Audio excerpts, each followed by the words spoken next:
तो मैं अंकुश आप लोगों के साथ बायो फाइल पे हम लोग करने कल पढ़ा था सेल मेम्ब्रेन के बारे में। तो सेल मेम्ब्रेन का को सिंगर और निकोलसन ने 1972 में फ्लूइड मोज़ेक मॉडल दिया था। Improve model of structure of cell membrane was proposed by them. तो ये याद करने का था, तो मैंने ये आप लोग को लिख दिया। ये सिंगर और निकोलसन ने फ्लूइड मोज़ेक मॉडल दिया था। Improved model of structure of cell membrane was proposed by them. Passive transport move across membrane without any requirement. Passive transport क्या है, ये सब आप लोग को वीडियो के लास्ट में टेलीग्राम चैनल पे मिल जाएगा।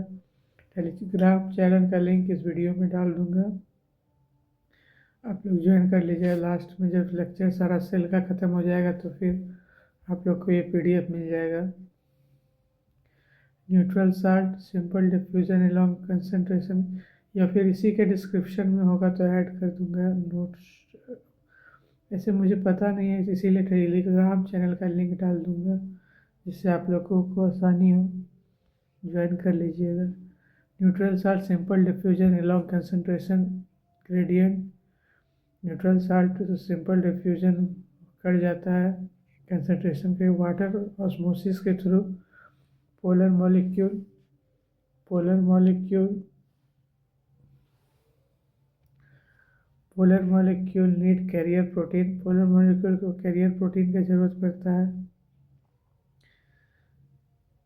न्यूक्लियर मेम्ब्रेन बाइपोलर है तो इसीलिए कैरियर प्रोटीन की जरूरत पड़ता है।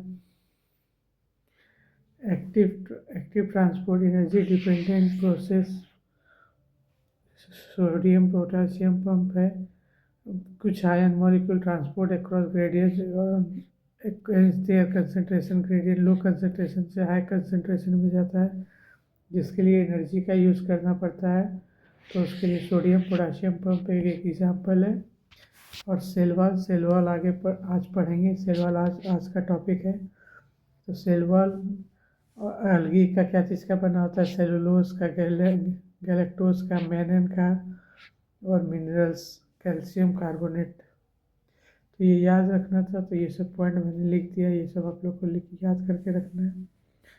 ये आप लोग को मस्ट रिमेम्बर, याद होना ही चाहिए कि सिंगर निकोलसन ने 1972 में फ्लूइड मोज़ेक मॉडल दिया, जो कि इम्प्रूव्ड मॉडल था सेल मेम्ब्रेन का।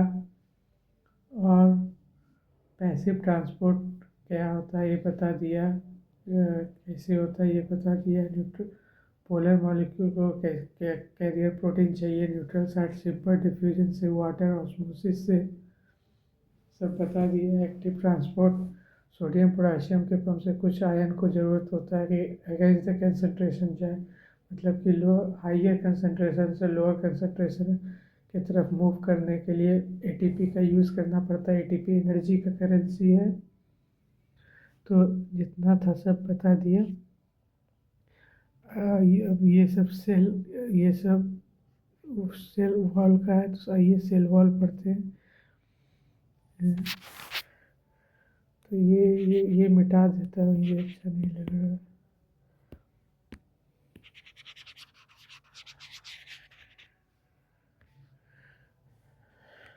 तो cell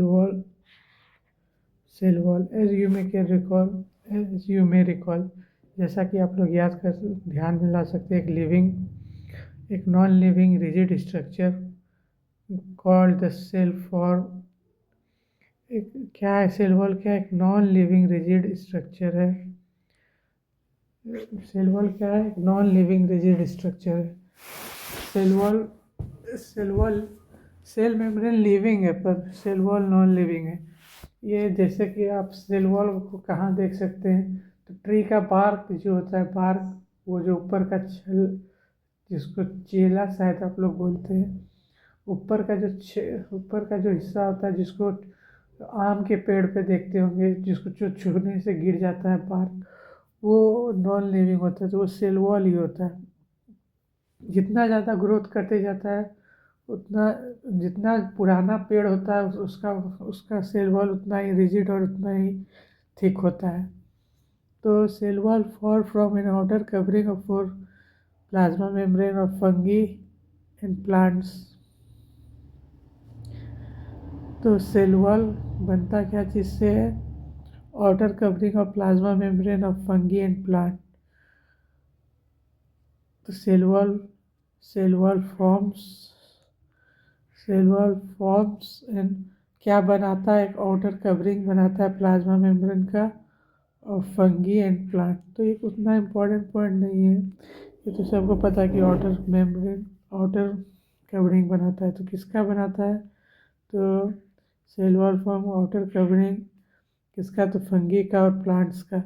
cell wall not only give shape to cell, क्या देता है? सेल को शेप देता है और प्रोटेक्ट करता है सेल को from mechanical damage and infection से कैसे मदद करता है? कोई बैक्टीरिया आता है तो उसी में ट्रैप होकर रह जाता है, तो आगे नहीं जाता है, तो इससे इन्फेक्शन से इस तरह भी बचाता है।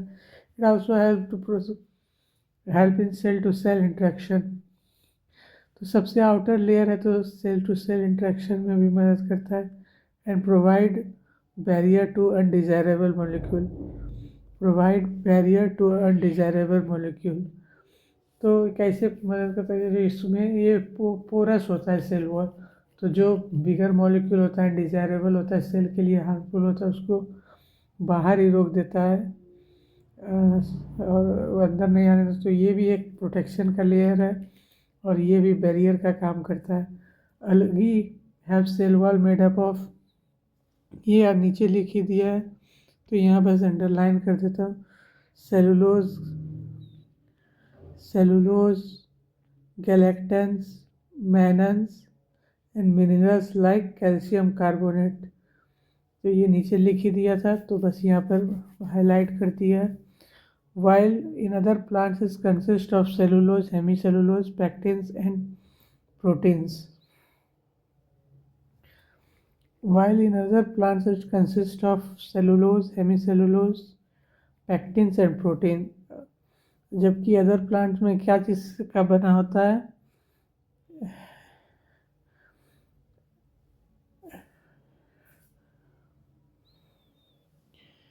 ये यहीं लिख देता हूँ। प्लांट सेल वॉल क्या चीज़ का बना होता है? सेलुलोज,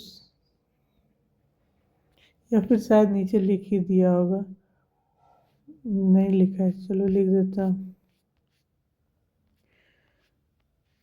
सेलुलोज,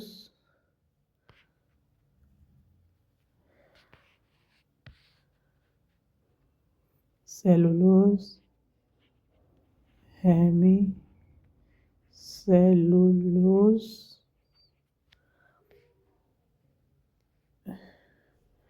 पैक्टिन्स और एंड प्रोटीन्स। तो प्लांट सेल वॉल एल्गी में क्या चीज़ का बना हुआ है? Cellulose, galactans, mannans, minerals like calcium carbonate. While in other plant it consist of cellulose, hemicellulose, pectins and proteins. Plant cell wall except लिख देते हैं,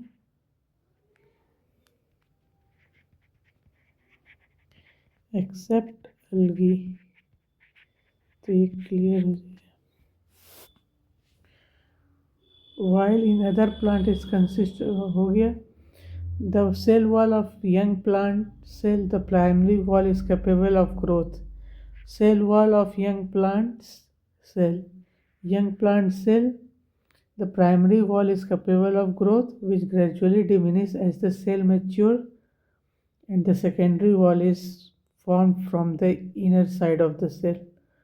तो ये होता है, ये सेल मेम्ब्रेन हो गया, ये आपका हो गया प्राइमरी सेल वॉल। तो ये ग्रोथ होता है, फिर आ जाता है, फिर जब सेकेंडरी ग्रोथ होता है तो ये नीचे से ग्रोथ करने लगता है और धीरे धीरे ये डिमिनिश होने लगता है प्राइमरी सेल वॉल, और धीरे धीरे ये पूरा कवर कर लेता है सेकेंडरी सेल वॉल। और ये तो ये ग्रोथ कहाँ से हुआ? इनर साइड से, मतलब साइटोप्लाज्म साइड से ग्रोथ होता है बाहर की तरफ और प्राइमरी सेल वॉल को ख़त्म कर देता है।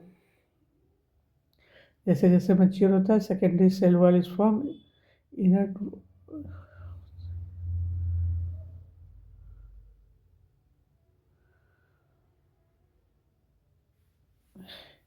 मेम्ब्रेन की साइड इसका ग्रोथ होता है।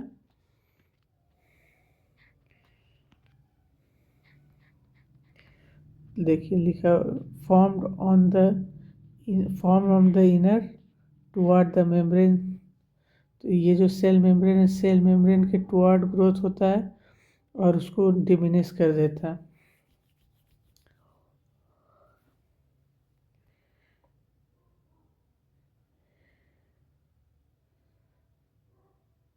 तो मिडिल लैमेला लेयर है mainly of calcium pectate. Middle lamella किसका है? कैल्शियम पेक्टेट का बना हुआ, ये लिख दिया है यहाँ पे। मिडिल लैमेला कैल्शियम पेक्टेट का बना हुआ है। होल्ड्स और glues neighbouring cell together.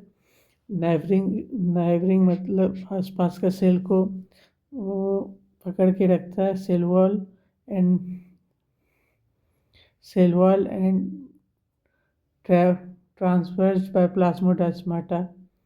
Cell wall and cell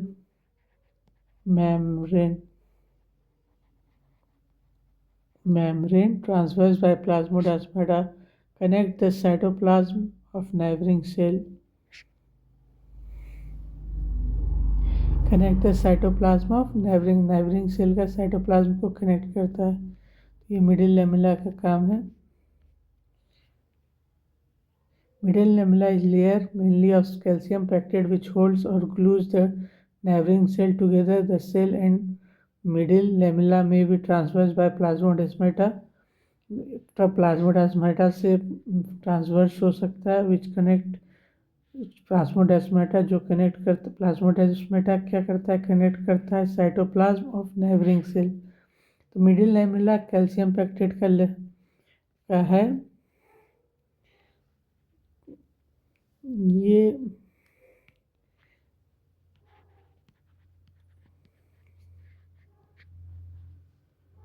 ये प्लाज्मोडेस्माटा का काम है connect the cytoplasm of neighbouring cell.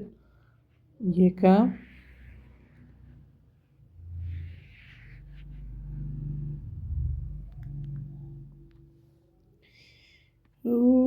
शुड़ा देता है मेरा शाने शफकत शास्त्र। ये बैक क्यों नहीं हो रहा? ज़्यादा आप लोगों का टाइम वेस्ट हो गया दोस्तों, चलिए माफ़ कीजिएगा, कुछ गलतियाँ थी। Endomembrane system which while each of the membrane organelle is distinct in terms of its endomembrane system लंबा है। अगर आप चाहें तो ये पार्ट यहीं कंक्लूड कर देता हूँ और फिर अगला उसको एक और वीडियो में डाल दूँगा। तो इसको यहीं कंक्लूड कर, आप लोग कमेंट क्या कीजिए कि आप लोगों को क्या अच्छा नहीं लगा, क्या ख़राब लगा, क्या दिक्कत आ रही है, क्या कहाँ कुछ गलती हो रही है। आप लोग कमेंट क्या कीजिए दोस्तों, बताया कीजिए और लाइक शेयर और सब्सक्राइब किया कीजिए। ये वीडियो के एंड में बोल रहा हूँ, आप लोग चाहे तो जा भी सकते हैं। मैं ज़्यादा बातें नहीं करता हूँ, आप लोगों का टाइम बहुत कीमती है, सबका टाइम कीमती होता है। तो ठीक है दोस्तों, यहीं पर वीडियो एंड करते हैं।